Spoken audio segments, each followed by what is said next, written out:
lesson of the quarter, right? Diba? Okay, so ang kuha ninyo kay research writing. So have you ever done research writing or wala pa? Wala pa. You don't have any experiences? Okay, so kindly open your modules. Page 1.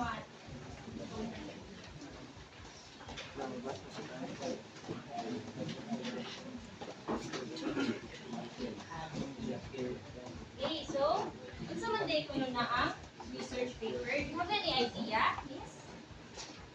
Ay, idea mo sa research paper? Wala. Wala. Okay, how about you? Okay, idea unsa na ang research paper? Okay, so ang research paper day class mo na siya ang atong buhaton. It requires a lot of unsa man? Time. Requires a lot of time. O, unsa man day ang mga technical terms. But first, muna siya ato ang buhaton karon atong ila-ilahon kung kinsa man day or unsa man day siya ang research paper. Sabtan ra? Okay.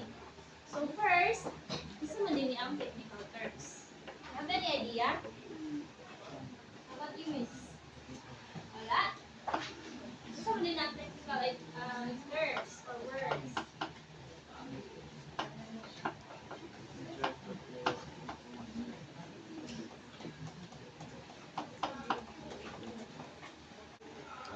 What? Wala. Okay. How about you, sir? Wala? So, wala man. Okay, so today we're going to distinguish the terms used in research. So first, ang kaning technical terms class mo ni siya ang mga terms nga makita nato. Unsa man ang terms? Ang terms mo na siya ang mga words nga makita nato sa research paper. So for example, can you give me an example, miss? Nara na sa inyong module. Quantitative, very good. How about you? Questionnaires. Unsa pa man? Qualitative, very good. Ikaw, sir? Unsa man? Ay, sorry. Wala? Unsa man? Ha? We also have abstract. Okay, so for today, here are your learning targets. Familiarize parts. Okay, can you read? Familiarize parts of RP. Isa mo ng RP. Very good. The next one. Recognize MLA and informative formats. Okay, so makita ni asang makita ang APA o ang MLA. Sa asang part? Format. Asang part? Sa references. Okay, so next we have Distinguish technical terms. Okay, muna siya i-distinguish na to ang technical terms. Okay, so can you go to your module, page 1, and prepare one whole sheet of paper? Okay, faster. Okay, nana ang paper. Okay, so first ninyong buhaton is that you're going to look for the words, 13 words. Okay, paminaw class. Makita mo sa 13 words which relates to the research paper. And then, we will give you 2 minutes. Okay, sorry. 2 minutes to finish that. But, enter eh. Ito yung malagin ng enter eh.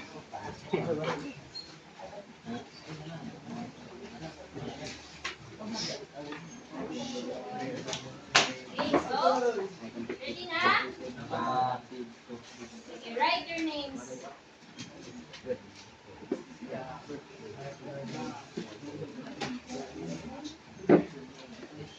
In a class.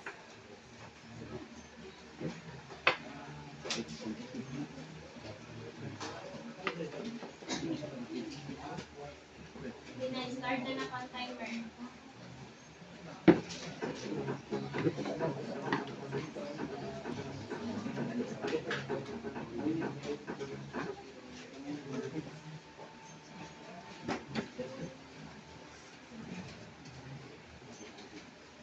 Okay, look for 13 words.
passing score is 10.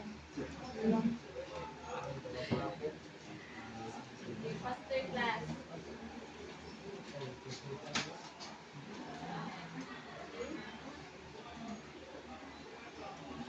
10 seconds left. Okay.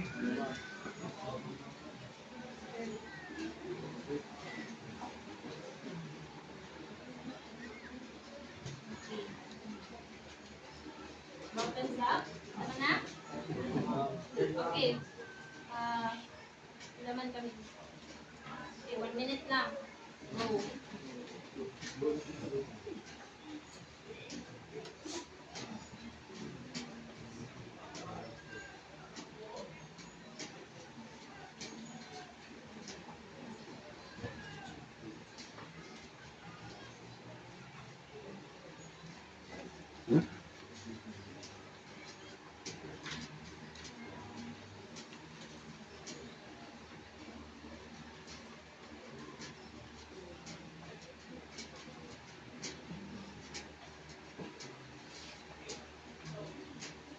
Okay, 30 seconds.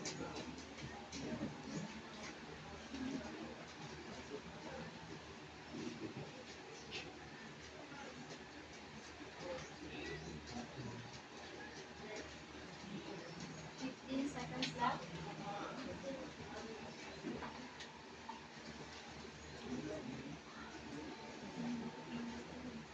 Okay, 5.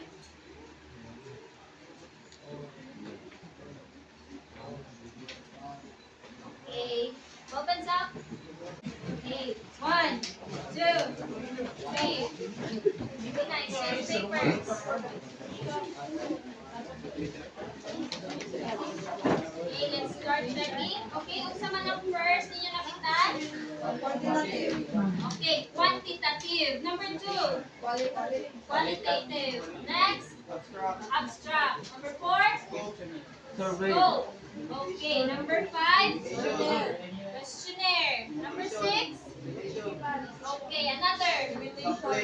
Limitation. Survey. Reference.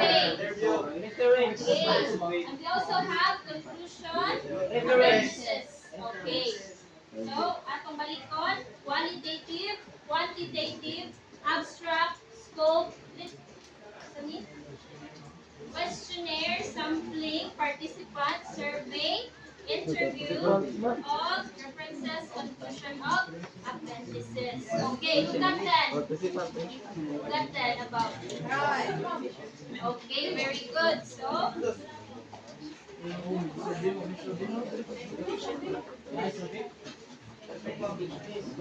okay, so for your assignment, you will have this one. Okay, turn to page 2. Dali, turn to page 2. Okay, so, ugma, inyo ni siyang i-submit. So, kanang pamina mo sa instruction class ha, ang kaning siya, inyo hanin siyang ibutang sa A4 bond paper. Tapos, inyo ning i-arrange according to the correct order. So, kung sa may una ani, maguna ba ang introduction? Yes. Okay, very good. Ang title ang mag-una. So, inyo ni siyang i-arrange ha, then you can color it to make it more presentable. Then, tomorrow, you are going to recite it in front. Kung ano ingana ang inyong pagka-arrange. Okay? Understood? Okay. So, kung man siguro naka-understood ang uban, kaya man tingog. Understood. Okay. So, sa man na ang technical term. Okay, can you look for the meaning for the technical term here? Okay, how about you, sir? Kung sa may meaning sa technical term or technical word? Ha? Okay, ang technical word, mo ni siya ang naay, okay? Specific meaning in each area of the study. Okay, so unsa man ni siya nga kuan, words. Okay, so kaning for example. Okay, there were, can we read? There were no wild horses in the area or area. Okay, unsa ang okay, number 1 we have there were no wild horses in the area. How about number 2? Okay, so what word is repeated in the Area. Okay, very good. It's the area. Okay, so what do you think? Kung asa man gigamit ang word na area sa sentence number 1? Sa? Saan sa man? Saan sa gigamit ang word na area? Okay, saan? Ilang? Okay, very good. Sa location. How about number 2? Area of Area the of? square. Sa man siya? Okay, very good. Sa measurement or the area for the square. Okay, so unsa ganito? Ang first sentence, gigamit siya sa location. How about the second sentence? Okay, the size of our surface or the measurement. Okay, so meaning, ang technical words kuno, can you please read this? Louder.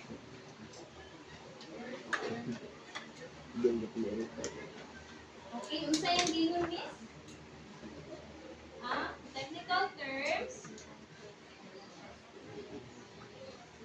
The area of the study. Okay, so sa sentence number 1, unsa ganito?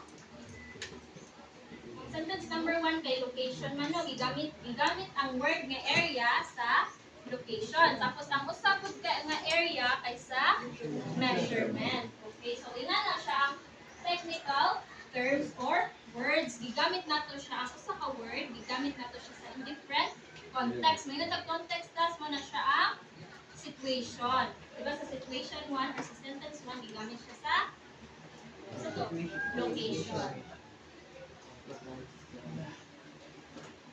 Okay, so mo to siya ang technical terms. Diyon sa may nasabtan nimo.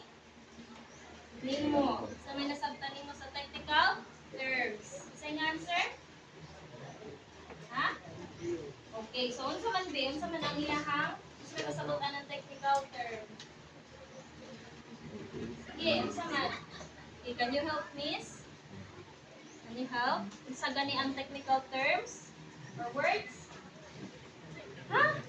Tara mo. This It word has has specific meanings in area of the study. Be read. Technical, 1, 2, 3, go. Technical words or terms with specific meaning in area of study. Okay, can you give me an example, miss, kung unsa nga word? Okay, na pwede ma-apply sa lahi nga kanang situation. Okay, can you give me? Any idea from the class? Wala. Okay, for example, class, maingon taog blue. So, unsa may meaning sa blue? Color. O ato siyang ibutang sa kanang sa ato ang emotions. Pwede ka ko, no? Yes. Kay blue man siya or the feeling of sadness. Okay, so muna siya ang technical terms. Now, sa inyong paper, katong inyong i-answeran kanina sa one whole sheet, katong inyong gigamit na paper, i-list down ninyo ang 10 kabuok nga words. Okay? Unsa man ang mga words? Kaning mga technical words or terms na pwede na ito ma-apply in other terms. For example, katong ganina, katong blue. Okay, katong blue, unsa man to siya, di ba? Color siya. Tapos, sa usa na pod ka nga meaning, anong katawa man na diha Okay. Paminaw mo class. I-check ka ba ni ugma ni Ma'am Aranyo? Okay, so, ang unsa na itong unang word? Area. I blue. Okay, unsa man, di ba? Blue. Tapos, unsa man siya sa in other context? Okay, so inganan yung buhaton class ha. Tapos i-list ninyo ato sa inyong paper nga gigamit ganina. Tapos i-check na ninyo tomorrow. Okay? Sabtan ra? Then you're going to define it kung yun sa inyo paggamit ang word. Okay? There must be 10 words, then 20 meanings. Kay 2 for each month, di ba? Okay. Nasabtan ra? Any questions? Okay, so for tomorrow, ang inyong isubmit kung sa ganito? Sa mani? Okay. Okay, kani. Tapos inyo ning usama ninyo. Arrange. Arrange. Okay, tapos usaman dili ninyo koloran. Koloran. Okay. Yellow. Dapat presentable kay inyo na siya i-present tomorrow. Yung sa ninyo pag yung sa ninyo pag arrange. Okay, so mo to siya ang technical terms. Bigyan sa may naglibog. Ikaw, unsa man? Kasi na unsa man na unsa gitong technical terms? Okay, can you give me an example? Okay, unsa man? One example. Okay, paminaw. Can you stand up, sir? Sige, tagain mi og usa ka word with kuan two meanings. Kay mo ingon galing sa technical terms class na ni siya specific meaning kung asa siya gibutang na class. Okay?